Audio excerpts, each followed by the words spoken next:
Kim, as we were just saying, this is our first time meeting. I'm excited to finally meet you. Thank you. And as I was saying, I feel like I know you so well because I watch you all the time. I just love everything that you're up to. So it's so good to be with you. Well, that I appreciate that, and now I'm loving everything you're up to. You, because I've been studying you. I've been watching videos of you. I've been learning about your work, and just for the audience, anybody listening, you came highly recommended from John Berghoff, one of our mutual friends, my longtime friend. And John rarely recommends someone for my podcast. Right, that's a big deal. He doesn't like play that card very often. And he said, "Hey, there's someone that I think you have to have on your podcast." And when he shared who you were, and he shared, I said, "What does she talk about?" That's always my first question. He said, "She wrote a book called The Power of Choice." And I go, "Okay, that's universally applicable for every human being on the planet." So I'm like, "Okay, I'm interested." And then I watch some of your videos. I go, "Wow, she's a really good communicator. She's very authentic, and she knows her stuff." So it was an easy yes. And as I've been watching your videos and diving into your content, in fact, let's start here. We're talking about the power of choice today, how choices change your life, create your circumstances, a lot of different ways we can take this. As I said, it's universally applicable. I just want to start. You literally wrote the book on this topic, the book of choice. The book of choice, yes. In fact, let's start there. What is the book of choice, other than the obvious based on the title? Like, what is it about specifically? How is it going to help a reader? In a nutshell, in the simplest of sentences, it will help them to be more thoughtful and conscious about the choices they make. I teach a process at a deeper level that teaches them to become their own coach, become their own guide, because so many of us get caught in not having clarity when we make decisions, not feeling confident. And the book of choice supports you to feel that confidence to move forward with your choices. So something just came up for me as you were talking. I'm thinking, okay, people, I think most people understand like my choices determine my destiny, my life, etc. However, my question right now is the nuance between choice and discipline, choice and follow through, right? Because somebody might go, "I've made lots of great choices, but I don't follow." Like in the moment, I'm like, "I'm choosing to get in shape this year," right? But then like they don't actually make the day-to-day choices that actually will follow through with the choice they thought they made.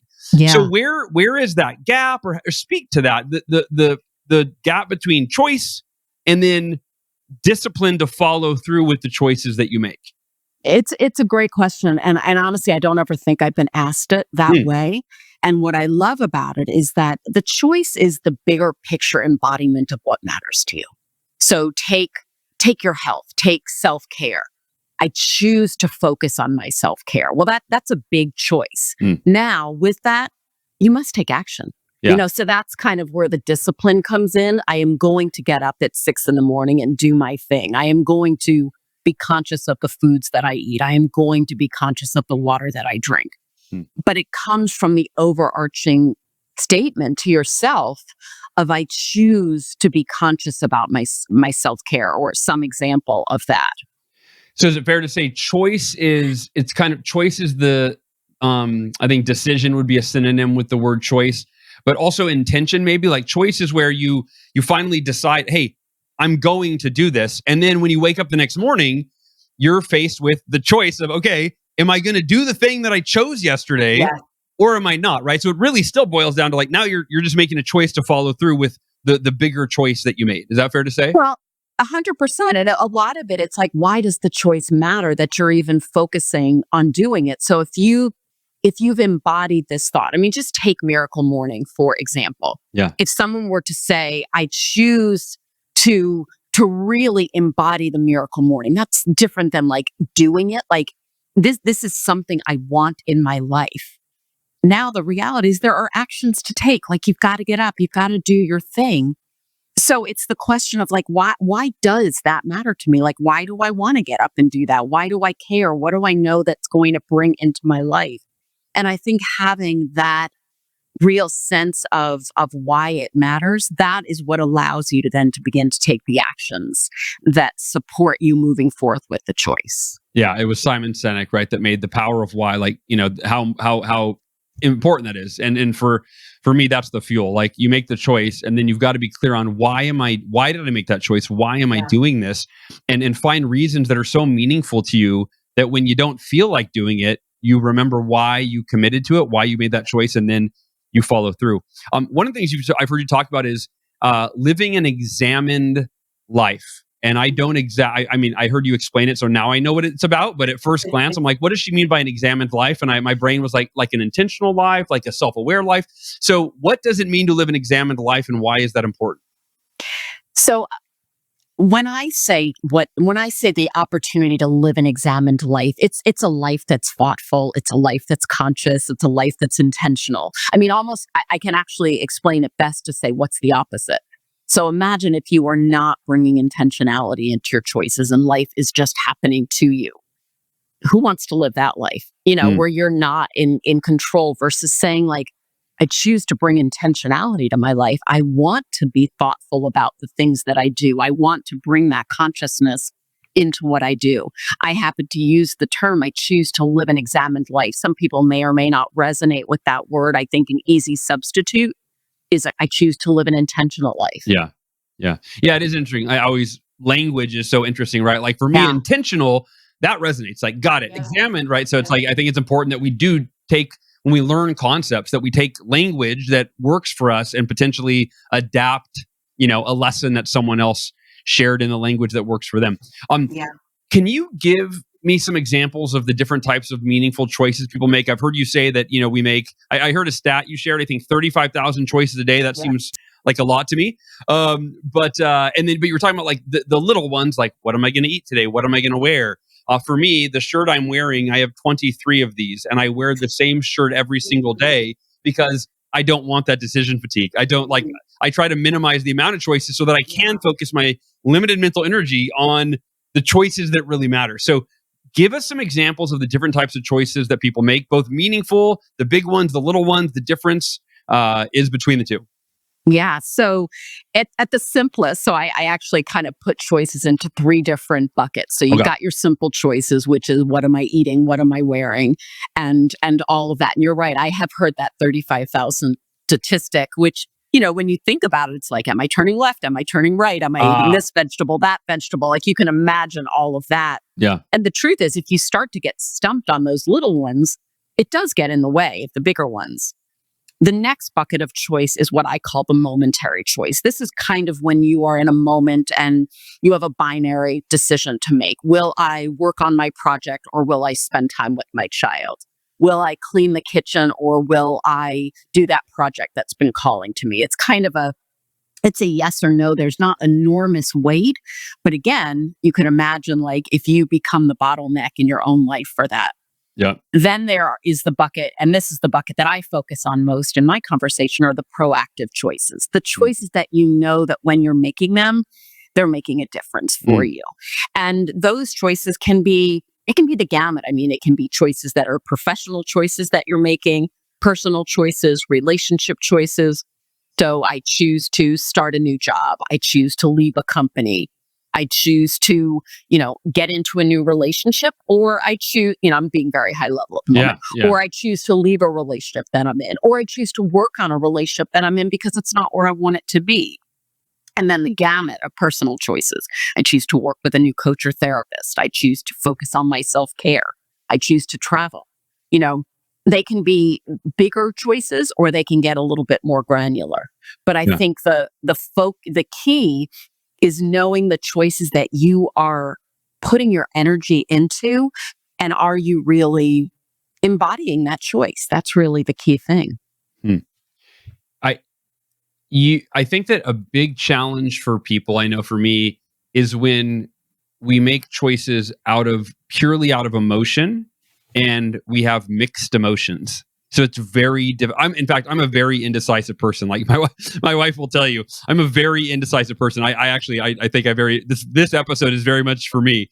And so I know you have what you call your choice mapping process, and I want you to unpack this, because I know that for me, having a framework of, like, oh, okay, here's the criteria that I'm using to make this decision, right? Or here's the criteria that I'm using to choose the foods I choose at a restaurant, right? Versus like, yum, what looks good? It's like, no, for me, I have criteria. It needs to be organic if it's produce, right? If it's beef, it needs to be grass fed. If it's chicken, it needs to be pasture raised. If it, right, like I have all this criteria.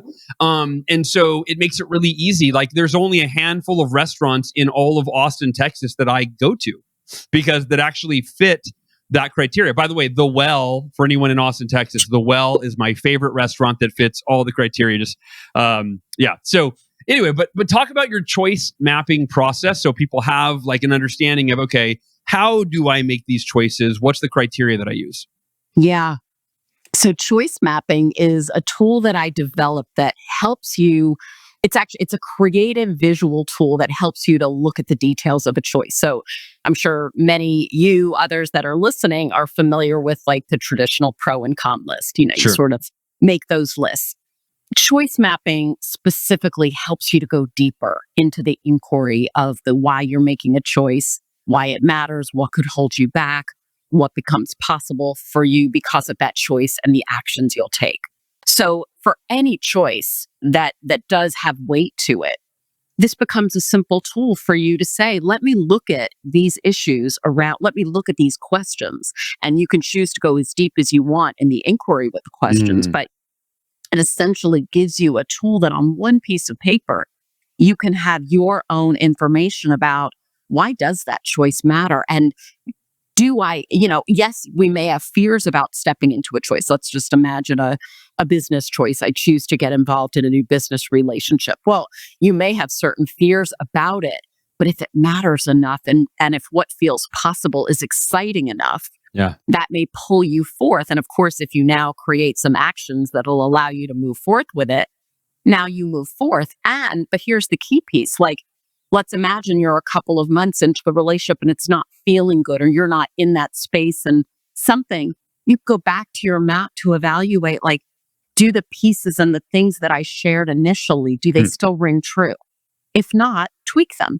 So they do. So the map can become this living, breathing document that truly captures your truth for where you are in a moment. It's a very powerful tool. Where can we get that? Is that online? Is that in the book? Both? Like, where can we find that? So in the book of choice, I teach how to create the maps. I go from very, very simple. I teach a process that anybody can relate to and apply. Got it. Yeah. Okay. Because that sounds very, very valuable. Because I don't have that criteria. Again, I have for specific choices like health choices or this or that, but like overall for these major life choices, I don't have that process. How'd you get into this? How'd you start? How'd you become a coach specifically focusing on helping people make choices? How did this whole line of work find you, or how did you find it? Yeah. It did find me. Okay. I will say that I had been a coach for quite a while, and a little more than a decade ago, I was interviewed about something I was doing.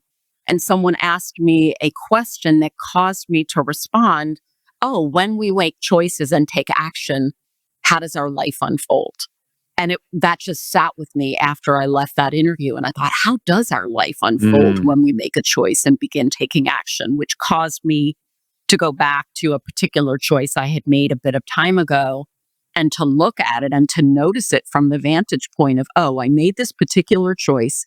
And from that choice, I met this person, had this opportunity, this idea, this thought. Yeah. And now I'm looking at a 2-year window in a mind mapping software of all this stuff I've created. And it was a really fascinating vantage point, first of all, to look back on the 2 years from the deep gratitude of, had I not made this choice 2 years ago, look what would not be in my life. But then an also really interesting vantage point of, what new choice could I make today and what could become possible? So I was sitting in this space of this initial map that I'd created, and I shared it with a friend who wanted one. And next thing you know, a year's gone by and I've had 29 conversations, and I'm digging into the choices that people had made, not realizing that I was developing a process. But what happened at the end of that 1 year, after having had gorgeous conversations with people about all sorts of choices, I realized I had a very unusual vantage point about choice that most don't. And I realized that we all make choices. None of us are immune to them. And how could I take what I had learned both from the exploration for myself and of others and craft it into something that would be valuable for others? Interesting. Yeah, and then got into coaching and writing the book. W- Yeah. What are some of the common obstacles that people face when they're trying to make intentional choices? Are there obstacles that come up regularly? Obviously, in your work, I'm sure you see them. How can people Yeah. overcome them? I would say the biggest obstacle I hear often is people stating that they are indecisive. I think we have Oh, like I did grown earlier. you just did. Yep. Whether, and I'm not saying it's not rooted in a truth, Sure. but is there an opportunity for you to change that label? I mean, Yeah. that's an interesting thing. It's Yeah. like, I think we've grown accustomed to, oh, I don't make decisions easily. Oh, they're hard. I Mm, get caught in mm. analysis paralysis. I'd rather put my head in the sand. Like, you hear these types of things that people say, or decisions are hard. Imagine, I mean, this one might be a fun exercise for you of like to wake up tomorrow and say, I make decisions easily, Yeah. you know, and just experiment with that. But I certainly see that that is probably the overarching thing that people say. And one of the benefits of what mapping gives to you is this ability to like pull all of this information out of yourself. Like when you're creating a map, in theory, you are becoming your own coach. Like you're having your own internal Q&A with yourself. And the more honest and the deeper you go, the more information that you get. And hopefully in the process, that is giving you this ability to move forth with that decision that matters to you and thus become more decisive. Well, that's powerful. And it's funny because I'm like, as you're saying this, I mean, affirmations is one of my expertise that I teach all the time. And then I'm realizing I'm affirming still that right. And we all have blind spots, right? Like, oh, I wasn't even aware that that's an area that I keep affirming that I'm not decisive and I'm not, I struggle with choices and all the things. So what you just shared brought up that for me that, yes. So number one, it's an internal, like, hey, you've got to overcome that limiting belief and replace it with a liberating truth. That's my friend Michael Hyatt says, a liberating truth of like, I am good at making choices, or I'm becoming better, or I'm choosing to be decisive, right? Like you take ownership of whatever that is. And then the second piece is, like reading your book, the book of choice. It's like, oh, now I understand how to make choices. Because if you don't learn how to make choices, if you don't learn like the mapping, choice mapping, your frameworks, then it's like, it's a lot harder to overcome the limiting belief. It's like saying I'm terrible at basketball, and then you don't practice basketball, and so yeah, you're still probably not good because you don't do it. Like, but if you learn technique and you learn processes and you learn right, like now, oh, it's a lot easier to overcome the limiting belief because I think that's part of it is not just I'm good at this. It's like I'm committed to getting good at this, which is very different. And that's a key language, like what you've just said. And I actually, like, for example, when I work with anybody who's creating a map, I always invite them to begin with a clear I choose statement. I choose to focus on my health. I choose to get the new job. I choose to embark on a new relationship. But sometimes there's an opportunity to soften that language to say, I choose to explore getting into a relationship. I choose to explore finding a new job, which is a very different energy. And similar to what you're describing, it can be, it might feel a bit abrupt to wake up and say, I am a decisive human being. Yeah, sure. Great affirmation. Yep. But it can also be softened of I am in the process of believing Yep. I am a decisive human being. That might be something that you can internalize Yeah. a little bit more realistically and therefore embody it and move forward with it. It's so important you said that. I think that's the biggest hang up for people with affirmations is they've been taught by these well-meaning self-help gurus to affirm something that is not true for them. Yeah. Right? I am wealthy. I am decisive. But like your subconscious knows your reality. And it's like, no, you're not. And you've never have been. And I can show you all the evidence that you need to tell you that you just are lying to yourself right now. You're like, dang it. So there's this internal conflict versus like, yeah, I'm in the process of. I'm committed to, I'm working through, I'm getting better, right? That is true. And yeah, it's great. So if somebody right now is listening and they're like, oh, I wish I could ask Kim this question. I'm struggling with making a difficult choice right now. What advice would you give to somebody who's struggling right now with a difficult choice?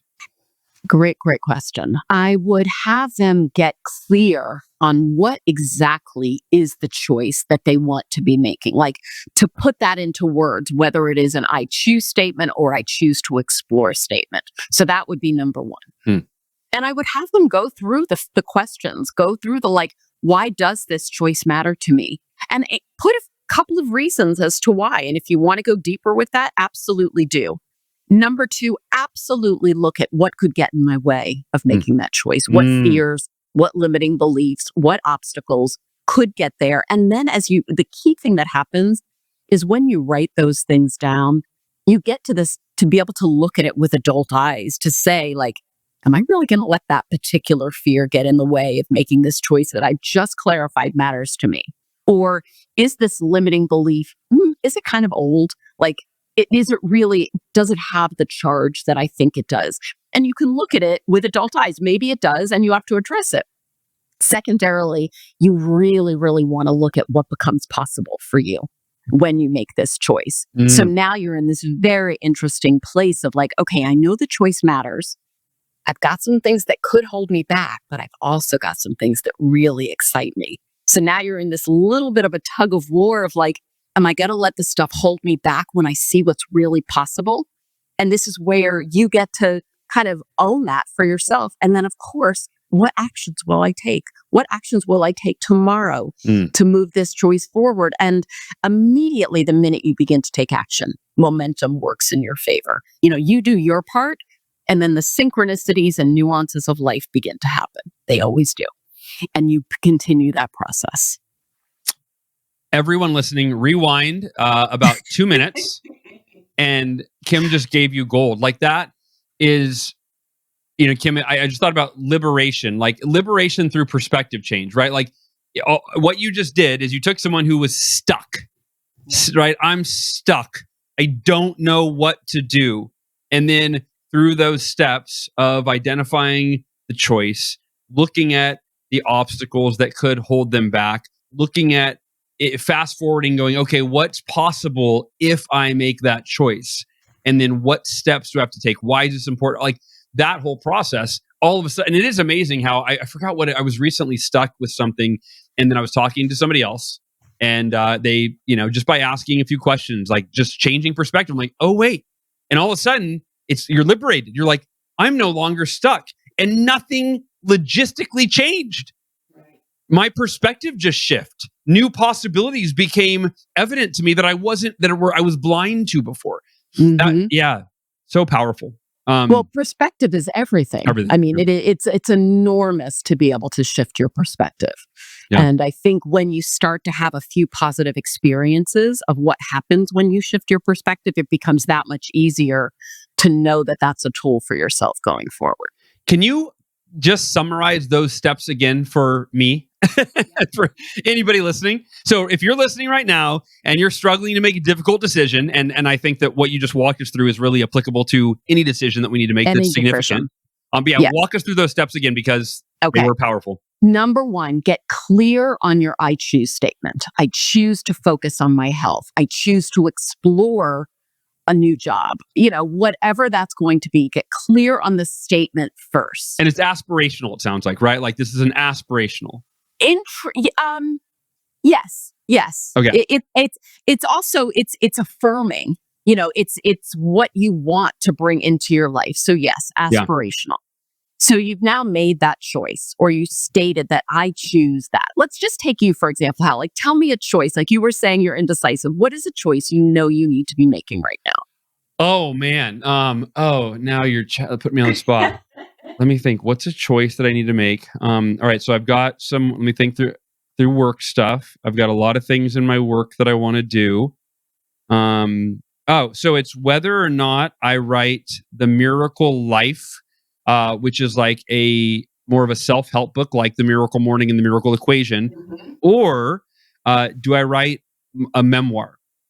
And which I could title The Miracle Life. But so it's basically the choice between, do I write another self-help book where I do share my story within it, or I just had Tucker Max on a webinar on writing a memoir, and he kind of convinced me like, Hal, you need to write a memoir where it's pure story, you don't teach anything. And so that's a choice I'm trying to make. And I was like, how do I decide between the two? And I thought I was going to write the self-help book, and now I just had a new possibility of writing this other book. So interestingly for you, you are the perfect example to say, I choose to explore which type of book I want to write because you know you're writing a book. So Yeah. that's not the choice. Okay. So yours is, I choose to explore which book I will write. So now you can go through those questions. Why does that matter to me? Mm. And that will help you to sort of unpack that. And I would recommend going deeper and deeper. Like, yes, come up with a couple of things for yourself, but then pull apart those threads a bit. Now you're going to look at what could get in my way of making that choice. You're sitting with, I choose to explore which type of book I will make. What fears, obstacles, limiting beliefs could get in your way of that? What becomes possible for you as you make the choice of which one? Because you know, as you make the choice of which one, now you're going to move forward because you're going to put the other one aside. You're going to focus on the thing that you want. And now you will have the ammunition, the oomph, the ready to get up to start with this thing that matters to you. Yeah. And then now that you're kind of in that dreaming, aspirational possibility place, now you will take the clear action and you will have realized like, oh, I want to go down this lane. Yeah. And now you'll put the other one aside and you will focus on where you are. What's interesting, just by you asking those questions, what came up for me was, it was the question around like, what becomes possible, something like that. It's like, well, I've never written a memoir. So to me, that like is the obvious choice. I can always write another self-help book. I've written plenty of those. But a memoir, I've never done that. And I'm a big believer, like I read John Maxwell's book, Failing Forward, decades ago. And I'm like, everything's an experiment to me, right? I'm like, maybe this will be the worst decision ever. Let's find out, right? But it's like, but doing something new out of my comfort zone. So why does it matter? Because I want to do something new and something fun and something that I've never done before. I mean, that's a beautiful, valid reason as to why. Yeah. And imagine and start. So now that you may have landed on memoir just in this short moment, begin to imagine like, okay, what could become possible if I really write this memoir? What starts to happen for me, for others, for people who hear my story? What's the impact in the world, not just for you, but for others, for your family, for those that haven't even met you yet? Like you can start to really go there. And now all of a sudden it's like, wait, now I kind of know the actions I want to take. Like I want to start writing. Yeah. I want to get started and work on that. Yeah. And it may support you to more comfortably put the other book to the side for the moment. You can always come back to it. Totally. Always. Awesome. Kim, well, we could talk forever. I honestly want people to get your book because it's like, let's take this wisdom and take it from a 30-minute podcast to a 3-week reading experience. Like that's what I always say, but to people, it's like, that's the power of reading a book is you watch a video, you read a blog, you're thinking about the thing for 5 minutes, right? But when you read someone's book, you're really getting to go deep. And when you're in the shower, later in the day after you read the book in the morning, idea based on, and then the compounding effect of that is powerful. Yeah. So, the book is The Power of Choice. The Book of Choice. The Book of Choice. Thank you. It's the official Book of Choice. And people can grab it. I'd imagine Amazon or wherever books are sold. Yeah. Okay. And where can people follow you to get more Kim DeYoung wisdom? I would say if you go to my site, kimdeyoung.com, everything is accessible there. You can get my links to Instagram, to LinkedIn, etc. What I will say is really fun on my site is access to a quiz that I created, which is how to know the type of decision maker you are. So are you the rhino who charges forth? Are you the ostrich who puts your head in the sand? Like to understand like who you are, but also the strengths of who you are and also the opportunities for growth. So that's a great thing to take and you can get access to that from the site. That'll give you some self-awareness. So kimdeyoung.com and the Book of Choice, y'all, go grab a copy. Kim, I'm so grateful that we got this time together. And I could see just your expertise around choice. It's such an important topic. So I think that we do this again. This should be like an annual. No doubt. Yeah. Well, I want to chat with you about your direction. You've got some exciting stuff coming up. You and I should have a part 2. Yeah. I'll support you on you stepping into your decisiveness. Yes. To get your book done. I love it. Awesome. All right, Kim, thank you so much. So beautiful. And goal achievers and members of the Miracle Morning community, you know I love you so much. And I hope you enjoyed this conversation with Kim. Go grab her book, The Book of Choice, to help you be more decisive and make the choices that matter to you so that you can use choice to make changes in your life. Love you so much. Talk to you next week.